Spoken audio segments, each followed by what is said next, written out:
Hello class 11th, आपका chapter number 5 laws of motion का आज टॉपिक करते हैं एंगल ऑफ रिपोज।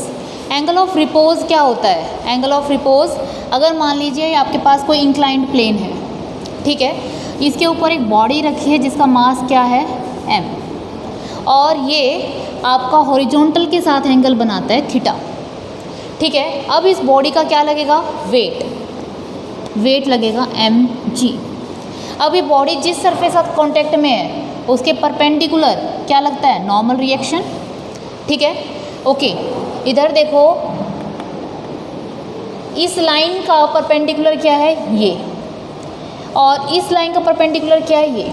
अगर दो के बीच में थीटा, तो दोनों के परपेंडिकुलर के बीच में भी एंगल कितना होगा? थीटा। फिर से देखिए, ये लाइन है और ये लाइन, इन दोनों के बीच में थीटा है ना, तो दोनों की परपेंडिकुलर निकाल लो। इसकी परपेंडिकुलर क्या होगी? ये, और इसकी परपेंडिकुलर का लाइन क्या होगी? ये। तो इनके बीच में थीटा, तो इधर भी थीटा। तो mg का इधर कंपोनेंट कितना आ जाएगा? mg cos थीटा, और इधर कितना आ जाएगा? mg sin थीटा, ठीक है।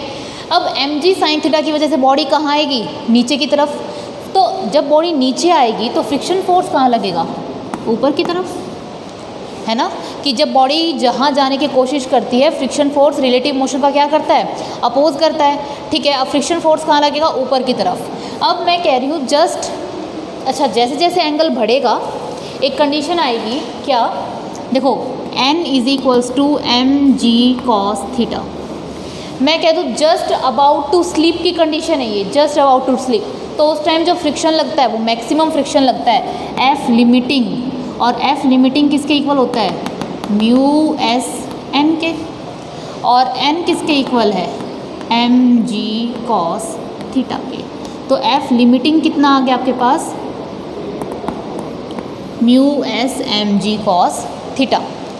अब देखिए क्या होगा, जैसे जैसे थीटा बढ़ता है साइन थीटा की वैल्यू बढ़ती जाती है और कॉस थीटा की वैल्यू घटती जाती है। यानी कि ये वाला कंपोनेंट बढ़ता जाएगा और ऊपर की तरफ जो पीछे कंपोनेंट लग रहा है कॉस थीटा, वो घटता जाएगा।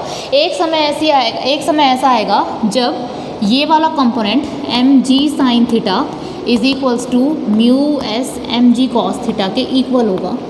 mg से mg cancel, sin theta upon cos theta = mu S sin theta upon cos theta, tangent theta = mu S.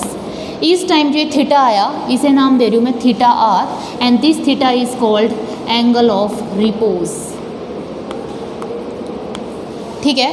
तो आप क्या कह सकते हो? एंगल ऑफ रिपोज क्या होता है? एंगल ऑफ रिपोज वो एंगल होता है जब when body is just about to slip, just about to slip की कंडीशन आ जाए, तो उस टाइम जो एंगल होता है थीटा, उसे कहते हैं थीटा r, ठीक है। अब ये थीटा क्या है? ये थीटा कोई भी एंगल है। अब देखो, मान लो ये थीटा है, ठीक है। अब थीटा बढ़ता जाएगा बढ़ता जाएगा बढ़ता जाएगा, तो बॉडी तो नीचे गिरेगी ना, यानी कि नीचे गिर रही है, यानी कि ये वाला कंपोनेंट बढ़ता जा रहा है, साइन वाला कंपोनेंट बढ़ता जा रहा है, कोस वाला कंपोनेंट घटता जा रहा है। अगर नॉर्मल थीटा पे रखी है तो बॉडी ऐसा एंगल जहाँ पे बॉडी बस जस्ट अबाउट टू स्लिप की कंडीशन में है, स्लिप नहीं कर रहा है, जस्ट अबाउट टू स्लिप है। देखो, आपने इसकी टेबल भी देखी होगी, थीटा 0 पे 30, 45, 60, 90, साइन और यहाँ कोस। साइन 0 0, 1/2, 1/√2, √3/2 और साइन 90 1। ये 1, √3/2, 1/√2, 1/2 और 0। देखो, जैसे जैसे थीटा की वैल्यू बढ़ रही है, साइन कंपोनेंट की वैल्यू बढ़ रही है और कॉस की वैल्यू घट रही है। तो साइन कंपोनेंट बढ़ेगा तो बॉडी जल्दी से नीचे आएगी, पर एक ऐसा समय आएगा जब body just about to slip की कंडीशन में होगी, यानी कि ये वाला कंपोनेंट और ये वाला कंपोनेंट एक दूसरे को क्या कर लेगा? बैलेंस। उस टाइम जो आपका थीटा आएगा उसे क्या कहेंगे हम? एंगल ऑफ रिपोज कहेंगे। Then theta is called angle of repose. Clear है? यहाँ तक नोट कीजिए। और अगर थीटा चाहिए तो थीटा को क्या लिख सकते हो? Theta = tangent inverse mu S, where mu S is called coefficient of static friction. Note कर लीजिए इसको, ठीक है। आगे देखिए, ओके स्टूडेंट्स, अब देखिए theta is less than theta R. मान लीजिए थीटा r से छोटा है, ये था आपका थीटा, इंक्लाइंड प्लेन का एंगल। अगर ये इंक्लाइंड प्लेन का एंगल आपका एंगल ऑफ रिपोज से छोटा है, उस टाइम आपकी बॉडी स्लाइड नहीं करेगी। स्लाइड नहीं करेगी, नो स्लाइडिंग, तो कौन सा फ्रिक्शन लगेगा? Static friction. स्टैटिक फ्रिक्शन, और स्टैटिक फ्रिक्शन लगेगा तो स्टैटिक फ्रिक्शन की वैल्यू कितनी होती है? स्टैटिक फ्रिक्शन होता है self adjusting force which is equals to applied force. ये केस नंबर फर्स्ट याद रखेंगे आप, ठीक है। सेकंड, मान लीजिए अब आपका जो इंक्लाइंड प्लेन का एंगल है और एंगल ऑफ रिपोज इक्वल हो जाए, उस टाइम आपकी बॉडी जस्ट स्लाइडिंग की कंडीशन में होगी, just about to slip. Just about to slip, just about to slip की कंडीशन में आएगी तो कौन सा फ्रिक्शन लगेगा? लिमिटिंग फ्रिक्शन, जिसे हम कहते हैं मैक्सिमम फ्रिक्शन। और इस लिमिटिंग फ्रिक्शन की वैल्यू कितनी होगी? म्यू एस इंटू एन, ठीक है। Third, when theta is greater than theta R. अब इंक्लाइंड प्लेन का एंगल थीटा आर से ज़्यादा हो जाए, बॉडी स्लाइडली आराम से मूव करेगी। क्यों? जैसे जैसे थीटा बढ़ता है, साइन की वैल्यू बढ़ती है तो साइन कॉम्पोनेंट बढ़ेगा, तो बॉडी नीचे की तरफ आएगी, ठीक है। तो इस टाइम कौन सा फ्रिक्शन लगेगा? काइनेटिक फ्रिक्शन, ठीक है। और बॉडी क्या होगी? मूव करेगी। और मैक्सिमम फ्रिक्शन कितना लगेगा? म्यू के into N, where N is called normal reaction force, ठीक है। चलो अब एक क्वेश्चन करते हैं।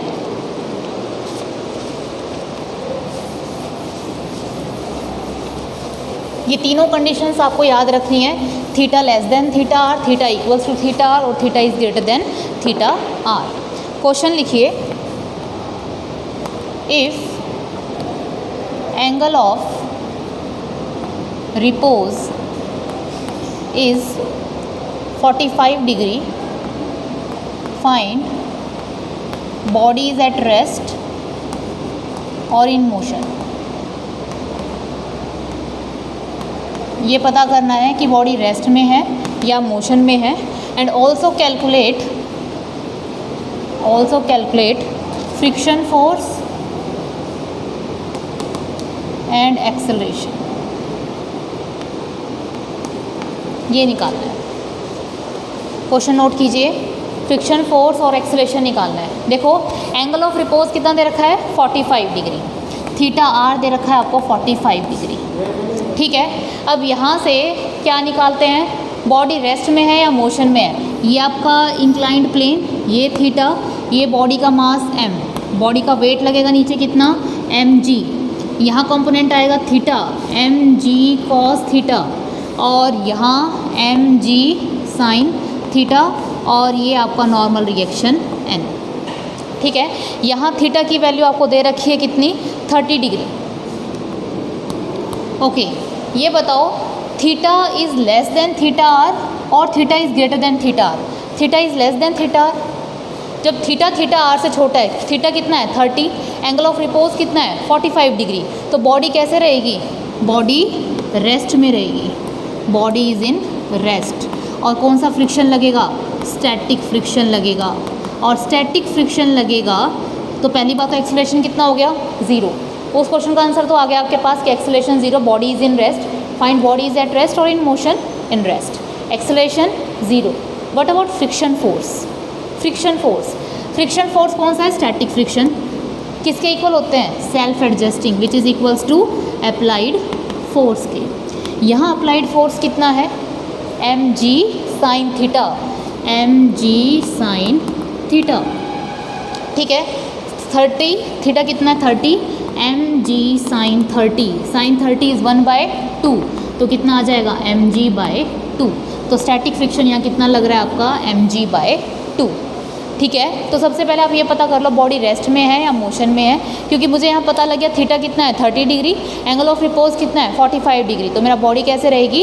रेस्ट में रहेगी, तो एक्सेलरेशन कितना रहेगा? 0। और कौन सा फ्रिक्शन लगेगा? Static friction. नोट कर लीजिए इस। एक क्वेश्चन देखिए, एंगल ऑफ रिपोज दे रखा है 37 डिग्री और इंक्लिनेशन का जो एंगल है वो है 45 डिग्री। आपको पता लगाना है बॉडी रेस्ट में है, मोशन में है। And also calculate acceleration and friction force. देखो देखने से पता लग रहा है ये 45 और 37, यानी कि theta is greater than theta R. Theta R से बड़ा होता है तो बॉडी कैसे रहेगी आपकी? मोशन में। अगर बॉडी मोशन में रहेगी तो कौन सा फ्रिक्शन लगेगा? काइनेटिक फ्रिक्शन, ठीक है। और काइनेटिक फ्रिक्शन की वैल्यू कितनी होती है, म्यू के एन। इस बॉडी का वेट कहाँ लगेगा, नीचे mg, इधर n, इधर कौन सा कंपोनेंट आएगा, mg cos थीटा, और इधर कितना आ जाएगा, mg sin थीटा। तो n की वैल्यू किसके इक्वल है, n is equals to mg cos theta के। थीटा कितना दे रखा है, 45, mg cos 45, cos 45 होता है 1/√2, तो n की वैल्यू आ गई √2 mg, 1/√2 mg, ठीक है। आपको क्या निकालना है, सिस्टम का एक्सेलरेशन भी निकालना है और फ्रिक्शन फोर्स।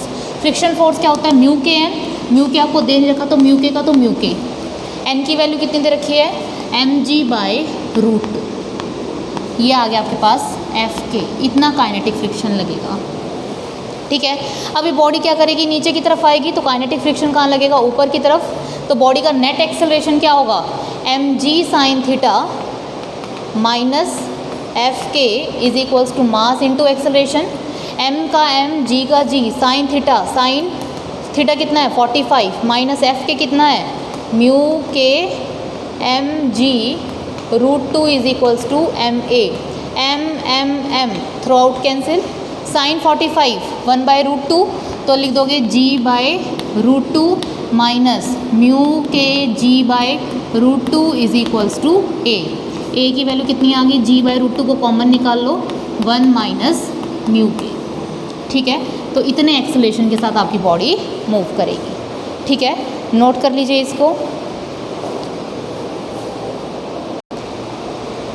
ये क्वेश्चन देखिए स्टूडेंट्स, कोफिशिएंट ऑफ फ्रिक्शन दे रखा है 0.75। ओके स्टूडेंट्स, ये क्वेश्चन देखिए, क्वेश्चन दे रखा है आपको और फ्रिक्शन फोर्स निकालना है, एंगल ऑफ रिपोज निकालना है और एक्सेलरेशन फाइंड आउट करना है।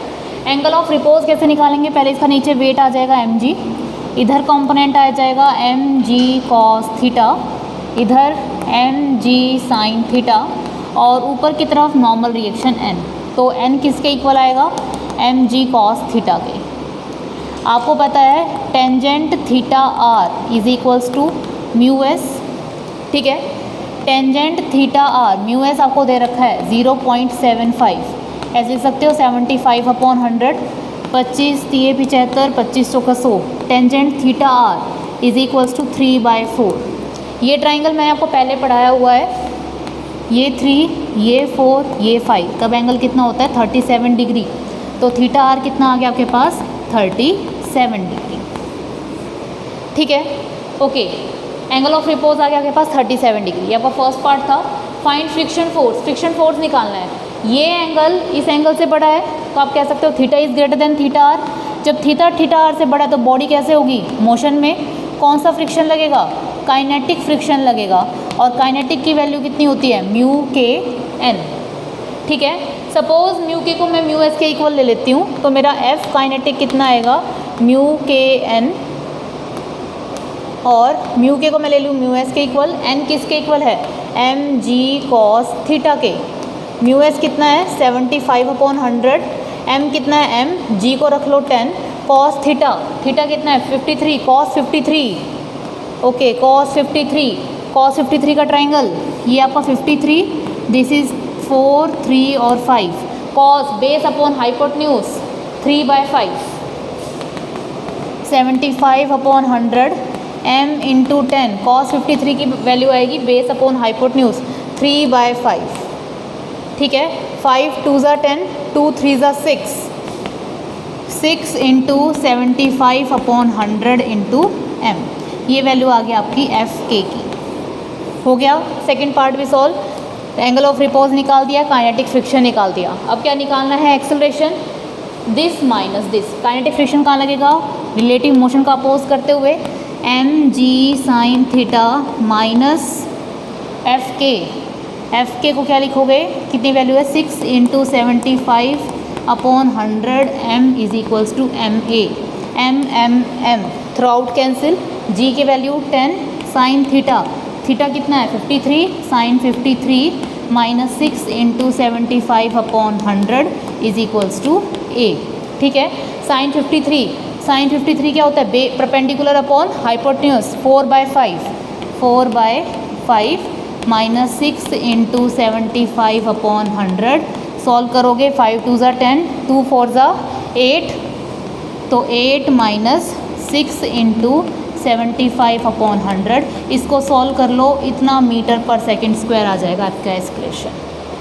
ठीक है, ठीक है स्टूडेंट्स, तो आज हमने अपना फ्रिक्शन टॉपिक कंप्लीट कर लिया है, एंगल ऑफ रिपोज तक कर लिया है। अगर आपको कोई डाउट है तो मुझसे आप कमेंट बॉक्स में पूछ सकते हैं। Thank you so much.